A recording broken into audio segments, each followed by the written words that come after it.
কুড়িগ্রামে বাড়ছে নদ নদীর পানি। এরই সঙ্গে তীব্র হচ্ছে ভাঙন পরিস্থিতি। নদী পাড়ের মানুষ হয়ে পড়েছে চরম দুর্ভোগে। কোথাও কোথাও ঘরবাড়ি হারিয়ে দিশেহারা অবস্থায় দিন কাটাচ্ছেন স্থানীয়রা। এই নিয়ে বিস্তারিত জানাতে সরাসরি যুক্ত হচ্ছেন সহকর্মী জুয়েল রানা। জুয়েল, আপনি আমাদের জানাবেন কোন কোন এলাকাগুলোতে ভাঙন সবচেয়ে বেশি ক্ষতিগ্রস্ত মানুষদের জন্য কি ধরনের সহায়তা বা উদ্যোগ নেওয়া হয়েছে স্থানীয় প্রশাসনের পক্ষ থেকে?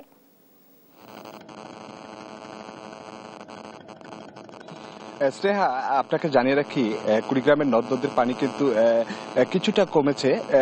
পানি কমলেও কিন্তু ভাঙনের যে প্রবণতা সেটি কিন্তু রয়েছে, যার ফলে ভাঙন কবলিত এলাকার মানুষ যারা রয়েছে তারা কিন্তু অনেকটা দুশ্চিন্তায় রয়েছে। এছাড়াও আপনাকে আরেকটি তথ্য জানিয়ে রাখি, কুড়িগ্রামের উপর দিয়ে প্রবাহিত ব্রহ্মপুত্র, ধরলা এবং তিস্তা, এই নদী সহ অন্যান্য যে নদীগুলো কুড়িগ্রামে আছে, এই নদীগুলোর কিন্তু দীর্ঘদিন আসলে ড্রেজিং যে ব্যবস্থা সেটি কিন্তু হয়নি, যার ফলে নদীর তলদেশ আসলে ভরাট হয়ে গেছে। এবং যখন আসলে উজান থেকে ঢল আসে, যখন আসলে এই যে ভারী বর্ষণ হয়, তখন কিন্তু ভাঙনের যে তীব্রতা সেটি কিন্তু অনেকটা বেড়ে যায় এই কুড়িগ্রামের নদ দুপারে। এছাড়া আপনাকে যদি দেখাই, আমি দুধকুমার নদের ডান তীরে রয়েছি। এখানে যদি আপনি দেখতে পাচ্ছেন যে কয়েকদিন আগে যখন পানি এই নদে আসলে বৃদ্ধি পেয়েছিল, সে সময় কিন্তু তীব্র আকার ধারণ করেছিল এই নদ নদীর ভাঙন।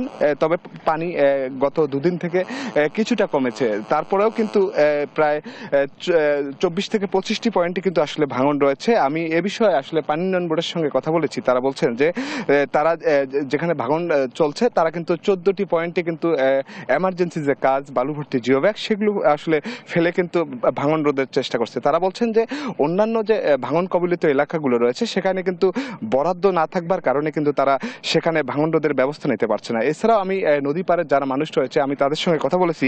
তারা বলছেন যে তারা কিন্তু এই ভাঙন রোধের স্থায়ী ব্যবস্থা চান এবং পাশাপাশি কুড়িগ্রামের যে নদ নদীগুলো রয়েছে সেই নদ নদীগুলোর যদি শাসন করা যায়, সেখান থেকে কিন্তু ভাঙনের যে প্রবণতা সেটি অনেকটা কমে যাবে। এছাড়াও আপনাকে জানিয়ে রাখি, এই নদ নদীর ভাঙনে কিন্তু প্রতি বছর শত শত পরিবার ভিটেমাটি হারায় এবং অনেক ফসলি জমি নদীগর্ভে বিলীন হয়। পাশাপাশি সরকারি বেসরকারি বিভিন্ন স্থাপনাও কিন্তু নদীগর্ভে বিলীন হয়।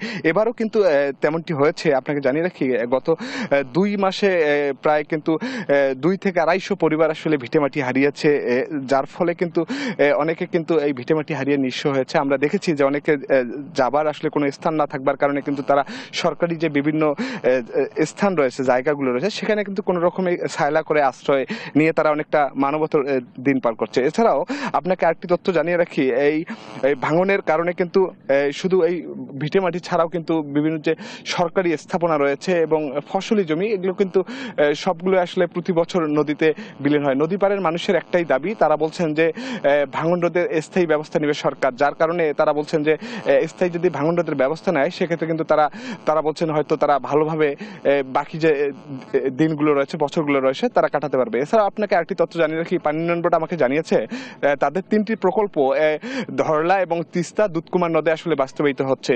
সেখানে কিন্তু স্থায়ীভাবে ভাঙন রোধের কাজ চলছে। সেই সমস্ত এলাকাগুলোয় কিন্তু ভাঙনের যে প্রবণতা সেটি কিন্তু অনেকটা কমে গেছে। স্নেহা।